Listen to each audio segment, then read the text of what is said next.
জানিয়ে দিব এই মুহূর্তে আমাদের হাতে এসেছে বাংলাদেশের গুরুত্বপূর্ণ আপডেট সংবাদের শিরোনাম। শুরুতেই থাকছে ইসির সামনে অবস্থান কর্মসূচি শুরু করছে ছাত্রদল।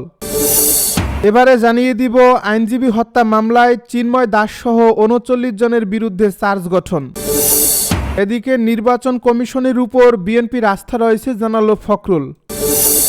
আরও থাকছে ফয়জুল করিমের আসনে প্রার্থী দেবে না জামাত। সব শেষে জানিয়ে দিব নির্বাচনী প্রচারণায় বিএনপি প্রার্থীদের মানতে হবে ৭ দফা নির্দেশনা। এতক্ষণ শুনছিলেন হাতে থাকা আপডেট সংবাদের শিরোনাম, এবারে বিস্তারিত। তবে তার আগে অনুরোধ রইল ভিডিওটিতে একটি লাইক এবং কমেন্ট করে জানিয়ে দিন ভিডিও সম্পর্কে আপনার মূল্যবান মতামত। আরও জানিয়ে দিন ভিডিওটি কোথা থেকে দেখছেন বা কোন জেলা থেকে দেখছেন। ইসির সামনে অবস্থান কর্মসূচি শুরু করেছে ছাত্রদল। ব্যালট পেপারে অনিয়ম ও বিভিন্ন বিশ্ববিদ্যালয়ের ছাত্র সংসদ নির্বাচনে একটি রাজনৈতিক গোষ্ঠীর প্রভাব বিস্তারের প্রতিবাদে নির্বাচন কমিশন কার্যালয়ের সামনের সড়কে দ্বিতীয় দিনের অবস্থান কর্মসূচি শুরু করেছে ছাত্রদল। সোমবার বেলা 11:15টার দিকে তারা এই কর্মসূচি শুরু করে। সরেজমিনে গিয়ে দেখা গেছে বেলা 11টা থেকে ছাত্রদলের কর্মীরা ইসির সামনে আসতে শুরু করেন। মহানগরের বিভিন্ন ইউনিট থেকে ছাত্রনেতারা সেখানে অবস্থান নিয়েছেন। পরে 11:15টার দিকে তারা কর্মসূচি শুরু করেন। এ সময় ছাত্রদল সভাপতি রাকিবুল ইসলাম রাকিব ও সাধারণ সম্পাদক নাসির উদ্দিন নাসির উপস্থিত হন। ছাত্রদলের 3 অভিযোগ হল: 1. পোস্টাল ব্যালট সংক্রান্ত বিষয়ে নির্বাচন কমিশন পক্ষপাতদুষ্ট ও প্রশ্নবিদ্ধ সিদ্ধান্ত নিয়েছে, যা নির্বাচন প্রতিক্রিয়ার নিরপেক্ষতা নিয়ে গুরুতর সংশয় সৃষ্টি করছে। 2. বিশেষ একটি রাজনৈতিক গোষ্ঠীর চাপের মুখে দায়িত্বশীল ও যৌক্তিক সিদ্ধান্তের পরিবর্তে হঠকারী ও অদূরদর্শী সিদ্ধান্ত গ্রহণ করছে ইসি, যা কমিশনের স্বাধীনতা ও পেশাদারত্বকে প্রশ্নবিদ্ধ করে। 3. বিশেষ রাজনৈতিক দলের প্রত্যক্ষ প্রভাব ও হস্তক্ষেপে শাহজালাল বিজ্ঞান ও প্রযুক্তি বিশ্ববিদ্যালয় ছাত্র সংসদ নির্বাচনের বিষয়ে ইসি নজিরবিহীন ও বিতর্কিত প্রজ্ঞাপন জারি করছে, যা বিশ্ববিদ্যালয়ের গণতান্ত্রিক চর্চার জন্য অশনি সংকেত।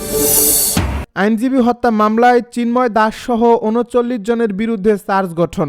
চট্টগ্রাম নগরের কোতোয়ালি থানায় দায়ের করা চট্টগ্রাম জেলা আইনজীবী সমিতির সদস্য অ্যাডভোকেট সাইফুল ইসলাম আলিফ হত্যা মামলায় সনাতনী জাগরণ জোটের মুখপাত্র চিন্ময় কৃষ্ণ দাস ব্রহ্মচারী সহ ৩৯ জন আসামির বিরুদ্ধে চার্জ গঠন করছেন আদালত। সোমবার সকালে চট্টগ্রাম দ্রুত বিচার ট্রাইব্যুনালের বিচারক মোহাম্মদ জাহিদুল হক এ চার্জ গঠন করেন।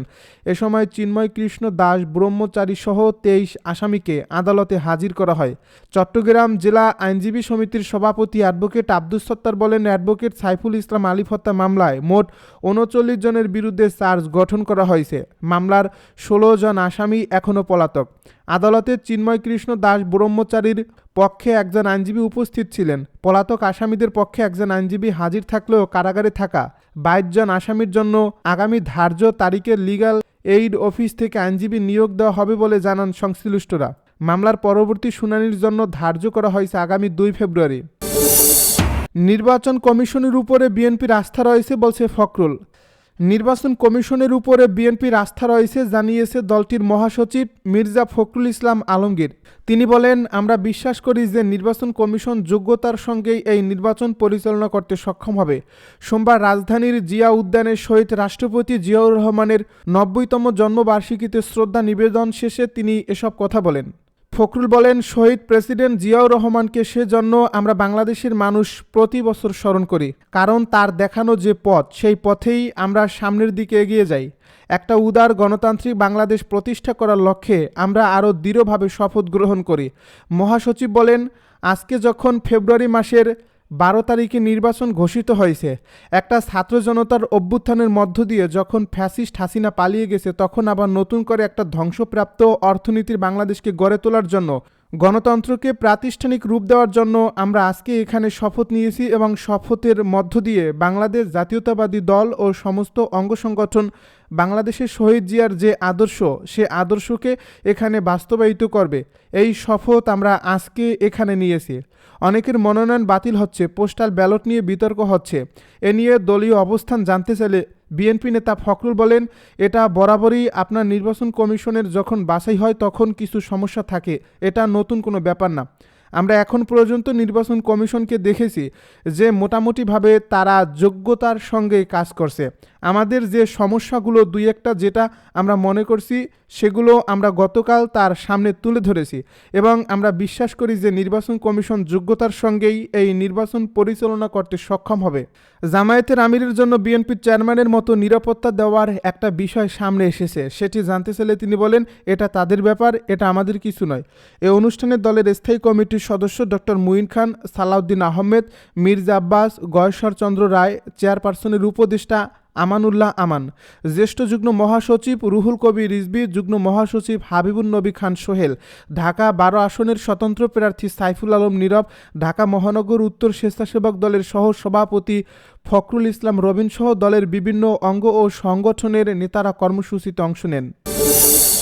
ফয়জুল করিমের আসনে প্রার্থী দেবে না জামাত। এক ভোট বাক্স নীতি নিয়ে আসন সমঝোতার শেষ মুহূর্তে সরে গেলেও ইসলামী আন্দোলনের সিনিয়র নায়েবে আমির মুফতি সৈয়দ মোহাম্মদ ফয়জুল করিমের আসনে কোনো প্রার্থী দেবে না জামাত ও 10 দলীয় জোট।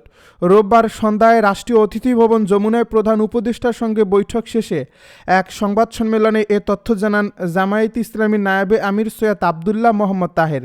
তিনি বলেন, এই সমঝোতায় ইসলামী আন্দোলনের অনেক ভূমিকা ছিল, আমরা সেই ভূমিকা শ্রদ্ধার সঙ্গে স্মরণ করি। টুকটাক টেকনিক্যাল কিছু বিষয়ের জন্য তারা নিজেরা আলাদা নির্বাচনের সিদ্ধান্ত নিয়েছেন, আমরা নির্বাচনে তাদের সাফল্য কামনা করি। ইসলামী আন্দোলনের সম্মানে দলের সিনিয়র নায়েবে আমিরের আসনে আমরা কোনো প্রার্থী দেব না, কারণ ওনাদের আমির নির্বাচন করছেন না। সৈয়দ আবদুল্লাহ মোহাম্মদ তাহের বলেন, দীর্ঘদিন ধরে আমরা ভোটকেন্দ্রে সিসি ক্যামেরা স্থাপনের দাবি জানিয়ে আসছি।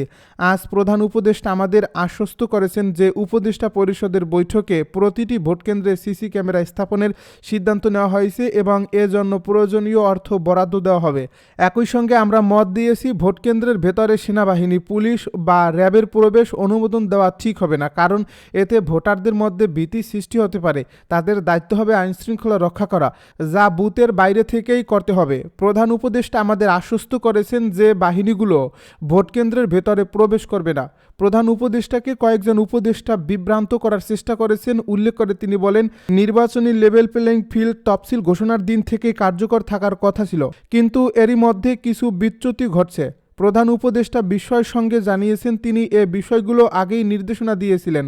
আমরা তাকে অনুরোধ করেছি যারা এসব বাস্তবায়নে প্রতিবন্ধকতা সৃষ্টি করেছেন তাদের বিরুদ্ধে কঠোর হাতে, কিন্তু তিনি তা স্বীকার করেছেন যে অনেক তথ্য তার কাছে যথাযথভাবে পৌঁছাচ্ছে না। নির্বাচনী প্রচারণায় বিএনপি প্রার্থীদের মানতে হবে 7 দফা নির্দেশনা। আসন্ন ত্রয়োদশ জাতীয় সংসদ নির্বাচনে বিএনপি মনোনীত ধানের শীষের প্রার্থীদের নির্বাচনী প্রচারণা পরিচালনায় 7 দফা নির্দেশনা দিয়েছে দলটি। রোববার রাতে বিএনপি নির্বাচন পরিচালনা কমিটির চেয়ারম্যান নজরুল ইসলাম খান স্বাক্ষরিত এক বার্তায় এসব নির্দেশনা দেওয়া হয়। এই বার্তায় বলা হয়, আগামী 22 জানুয়ারি থেকে নির্বাচনী প্রচারণায় পুরোদমে শুরু হবে। এ সময় ব্যানার, বিলবোর্ড, ফেস্টুন, হ্যান্ডবিল বা লিফলেট, ছবি এবং ভোটার স্লিপ ব্যবহারের ক্ষেত্রে প্রচলিত সব বিধিবিধান যথাযথভাবে অনুসরণ করতে দলের মনোনীত প্রার্থীদের প্রতি আহ্বান জানানো হয়েছে।